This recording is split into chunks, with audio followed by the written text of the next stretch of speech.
कहानी की शुरुआत में ये दिखाया जाता है कि जैक हॉल अपने दो साथियों के साथ, जिनका नाम फ्रैंक और जैसन है, अटलांटिका में है और ये यहाँ पर बर्फ के सैंपल्स लेने के लिए आए हैं। और जब ये सैंपल ले रहे होते हैं तभी वहाँ पर बर्फ धंसना शुरू हो जाती है और इनकी ड्रिल मशीन वहाँ से हजारों फीट नीचे गिर जाती है।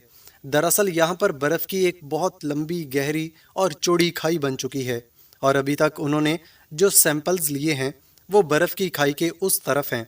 जैक उस तरफ पहुंच जाता है और किसी तरह से वो अपनी जान पर खेलकर इन सैंपल्स को ले आता है। इसके बाद जैक न्यू दिल्ली जाता है जहां पर यूएन की एक कॉन्फ्रेंस है और वो वहां पर ग्लोबल वार्मिंग के बारे में बताता है। वो कहता है कि अगर ग्लेशियर पिघल गए तो गर्मी का मौसम पूरी तरह से इस दुनिया से ख़त्म हो जाएगा। लेकिन यूएस वाइस प्रेसिडेंट बोलते हैं कि इस काम में अरबों खरबों रुपए का खर्चा है, इसकी कीमत कौन चुकाएगा। जैक बोलता है कि अगर हमने कुछ नहीं किया तो हमें और भी बड़ी कीमत चुकानी पड़ सकती है।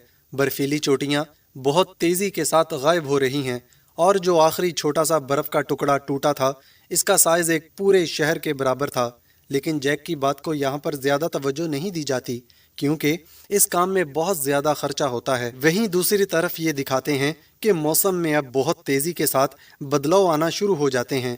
समुंदर में तूफान आते हैं, टेम्परेचर एकदम से 13 डिग्री डाउन हो जाता है और यहाँ तक कि टोक्यो में आसमान से बर्फ के बड़े बड़े टुकड़े गिरते हैं जिससे कई लोग घायल हो जाते हैं। वहीं जैक हॉल अपने घर वापस आ जाता है और वापस आने के बाद इसे पता चलता है कि इसका बेटा सैम, जो कि एक बहुत ही होनहार स्टूडेंट है, वो फेल हो गया है। और जब वो अपने बेटे से पूछता है तो वो बोलता है कि जवाब मेरे दिमाग में था, इसलिए मैंने नहीं लिखा, लेकिन प्रोफेसर ने मुझे फेल कर दिया। जैक हॉल कहता है कि वो तुम्हें फेल कैसे कर सकता है, तुम इससे ज्यादा समझदार हो। सैम कहता है कि मैंने भी ऐसे ही कहा था और उन्होंने मुझे फेल कर दिया। दरअसल सैम न्यूयॉर्क जा रहा होता है, वहां पर एक क्विज कॉन्टेस्ट होता है और इसीलिए वो अपने कॉलेज के कुछ दोस्तों के साथ वहां जा रहे हैं।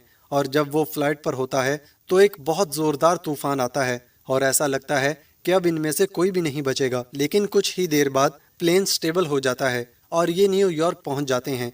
न्यूयॉर्क में बहुत ट्रैफिक होता है और ये अपनी गाड़ी से उतर जाते हैं और तभी सैम आसमान की तरफ देखता है। वहां पर हजारों पक्षी एक साथ उड़ते हुए कहीं जा रहे होते हैं। वो चिल्ला रहे होते हैं जैसे कोई बहुत बड़ी अनहोनी होने वाली है।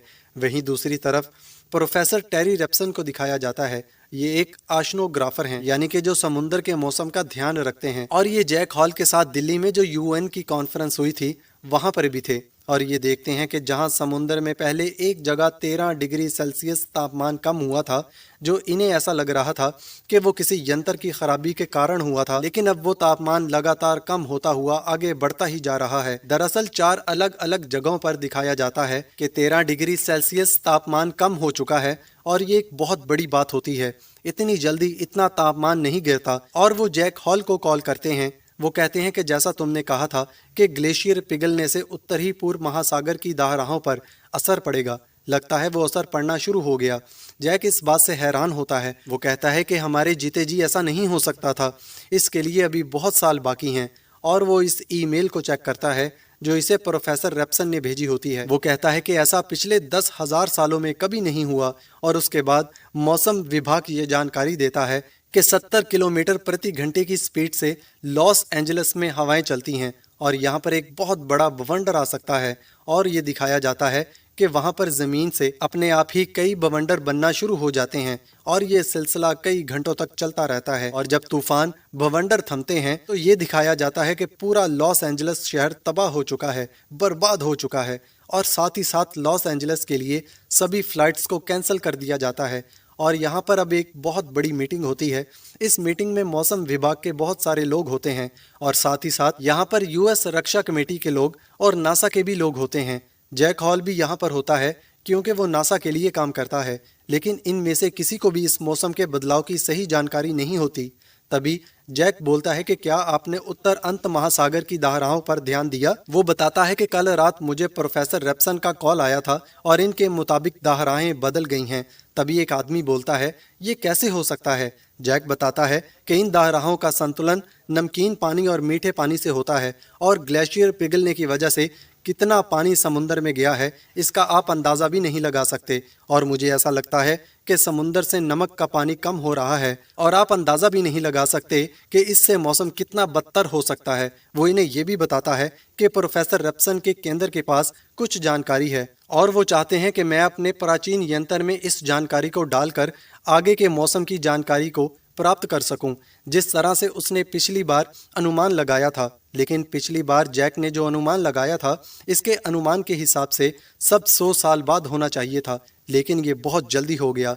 लेकिन इसका अनुमान बिल्कुल ठीक था, पर यहाँ पर जैक की बात को ज़्यादा तवज्जो नहीं दी जाती। इन्हें लगता है कि ये सिर्फ एक थ्योरी है। लेकिन यहाँ पर कुछ लोग होते हैं जो जैक का साथ देने के लिए तैयार हो जाते हैं और ये सब इस पर खोज लगाते हैं और इन्हें पता चलता है कि आने वाले 8 से 10 हफ्तों में मौसम पूरी तरह से बदल जाएगा, जान माल की बहुत हानि होगी। और इसीलिए जैक वाइस प्रेसिडेंट के पास जाता है और वो इसे बताता है कि मेरे बनाए हुए मॉडल से मुझे ये पता चला है कि 8 से 10 हफ्तों में बहुत तबाही होने वाली है। लेकिन वाइस प्रेसिडेंट कहते हैं कि तुमने दिल्ली में जो यूएन के बैठक में कहा था कि ऐसा 100 साल तक नहीं हो सकता।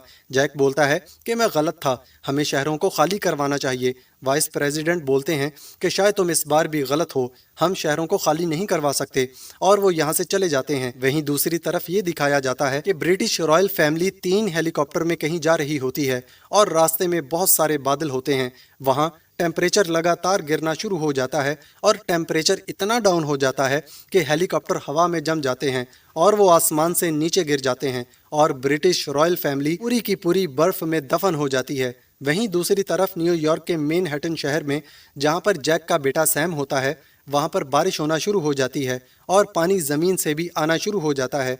और तभी वहाँ पर एक बहुत बड़ी सुनामी आती है और इस सुनामी में पूरे मैनहट्टन शहर में पानी पानी हो जाता है। वहाँ सड़कों पर पानी आ चुका है, लोग अपनी जान बचाकर भाग रहे होते हैं। वहीं दूसरी तरफ ये दिखाते हैं कि जैक अभी भी अपनी रिसर्च को जारी रखता है और इसे ये पता चलता है कि आने वाले समय में 3 जायकेंटिक हैरिकेन आने वाले हैं, यानी कि बहुत बड़े बवंडर, और ये 3 जगहों पर आएंगे, कनाडा, स्कॉटलैंड और साइबेरिया। और 24 घंटों में ये अपना पूरा रूप बदल लेंगे और 48 घंटों में ये कहाँ तक फैल जाएंगे इसका अंदाज़ा भी कोई नहीं लगा सकता। वो प्रोफेसर लेप्टन को पूरा डाटा भेजता है और वो इन्हें बताता है कि 7 से 8 दिन बाद जब ये पूरा बवंडर, पूरा तूफान ख़त्म होगा तो हम आइस एज में पहुंच जाएंगे। जैक प्रोफेसर को बोलता है कि तुम वहां से निकल जाओ क्योंकि तूफान इसी तरफ बढ़ रहा होता है।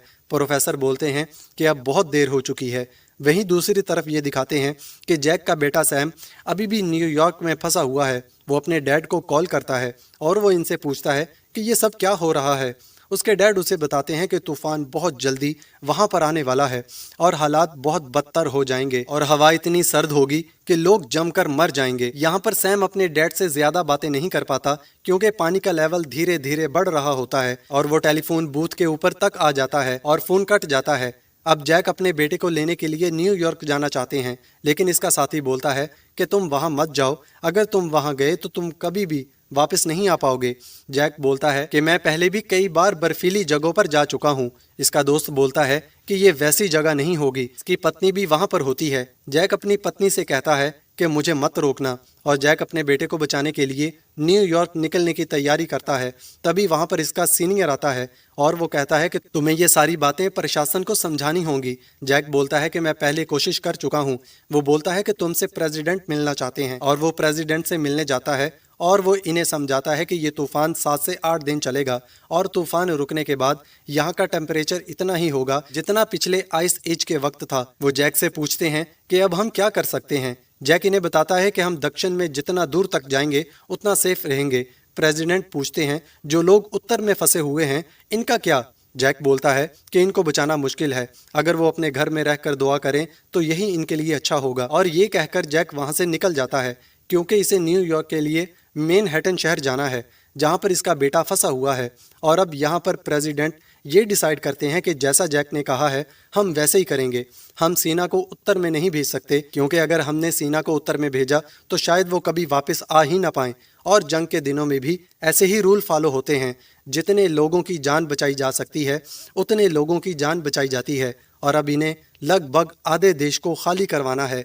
वहीं दूसरी तरफ ये दिखाया जाता है कि जैक अब न्यूयॉर्क के लिए निकल चुका है और वहाँ पर और भी बहुत सारे लोग होते हैं और वहां पर सैम यानी कि जैक के बेटे के दोस्त भी होते हैं।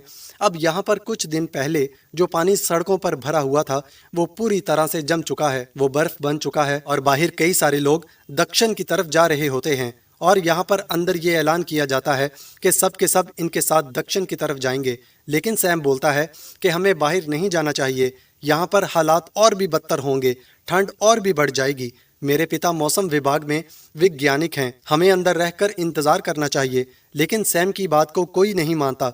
वो कहते हैं कि यहाँ पर भूख से ठंड से मर जाएंगे और वो सब के सब वहाँ से निकलना शुरू करते हैं। लेकिन सैम और उसके कुछ दोस्त यहाँ पर रुक जाते हैं। सैम के डैड ने इसे कहा था कि वो इसे यहाँ पर लेने के लिए आएंगे। वो यहाँ पर कुछ किताबें जलाते हैं ताकि कुछ गर्मी पैदा हो सके। सैम का दोस्त सैम को बोलता है कि पृथ्वी का उत्तरी विभाग पूरी तरह से इस तूफान की चपेट में आ चुका है। यूरोप 15 इंच बर्फ के नीचे धंसा हुआ है। मुझे नहीं लगता कि तुम्हारे डैड यहाँ पर तुम्हें बचाने के लिए आएंगे। सैम बोलता है कि वो आएंगे क्योंकि सैम के डैड ने इसे कहा था कि मैं तुम्हें लेने के लिए आऊँगा।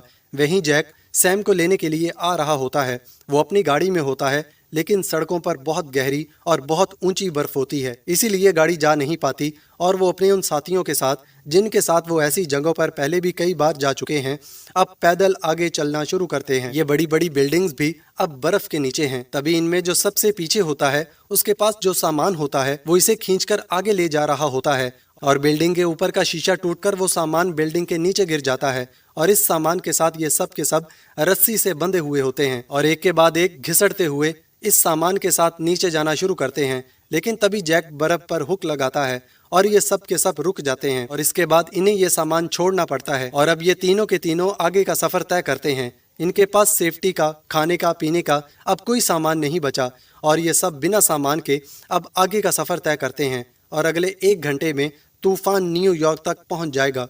वहीं दूसरी तरफ जहां पर सैम और उसके दोस्त होते हैं वहां पर एक लड़की होती है जिसका नाम लॉरा होता है। दरअसल सैम लॉरा की वजह से यहाँ पर आया होता है। वो इससे प्यार करता है और लॉरा के पैर पर चोट लगी होती है जिससे इसे पॉइजनिंग हो जाती है और इसकी तबीयत अब बहुत ज़्यादा ख़राब है। इसे दवाइयाँ चाहिए होती हैं। यहाँ पर एक पानी का बहुत बड़ा शिप भी अंदर तक आ चुका होता है और ये कहते हैं कि इस शिप में दवा ज़रूर होगी और वो अपने दोस्तों के साथ वहाँ दवाई लेने के लिए जाता है। और जब ये वहाँ से इस शिप के अंदर दवा लेने के लिए जाते हैं तो बाहर दिखाते हैं कि वहाँ पर कुछ भेड़िए भी होते हैं जो जू से छूटकर यहाँ पर आ गए होते हैं और ये भेड़िए इस वक्त इनके ऊपर हमला कर देते हैं जब ये दवा लेकर वापस आ रहे होते हैं। लेकिन ये किसी तरह से इनसे बचकर शिप से दवा लेकर वापस आ जाते हैं और तभी ये दिखाते हैं कि मैनहट्टन शहर में अब तूफान आ चुका है और हर चीज़ जमना शुरू हो जाती है। लेकिन सैम और उसके दोस्त किसी तरह से लाइब्रेरी के अंदर पहुंच जाते हैं जहां पर उन्होंने आसरा लिया होता है और वहां पर वो सारी किताबें जला देते हैं क्योंकि अगर ये किताबें नहीं जलाएंगे तो ये जमकर मर जाएंगे। वहीं दूसरी तरफ सैम के पिता जैक अपने दोस्त के साथ आ रहे होते हैं। वहां पर भी हर चीज़ जमना शुरू हो जाती है और वो भी एक जगह पर शेल्टर ले लेते हैं और जब तूफान वहां से गुजर जाता है तो वो इस लाइब्रेरी की तरफ निकल पड़ते हैं जहां पर इनका बेटा सैम है और वो रास्ते में ये भी दिखाते हैं कि वो सभी लोग पूरी तरह से बर्फ़ में जमकर मर चुके होते हैं जो लाइब्रेरी से निकलकर आगे का सफ़र तय कर रहे थे। अब सैम के डैड उस जगह पहुंच जाते हैं जहां पर सैम और उसके दोस्तों ने शेल्टर लिया है और वो देखते हैं कि वो सब के सब एक कमरे में हैं। हालांकि यहाँ पर चारों तरफ बर्फ़ ही बर्फ़ होती है, लेकिन उन्होंने वहाँ पर आग जलाई होती है, इसीलिए ये गर्माहट की वजह से बच जाते हैं। सैम अपने डैड को देखता है और उनके गले लग जाता है। वो कहता है कि मुझे पता था कि आप ज़रूर आएंगे।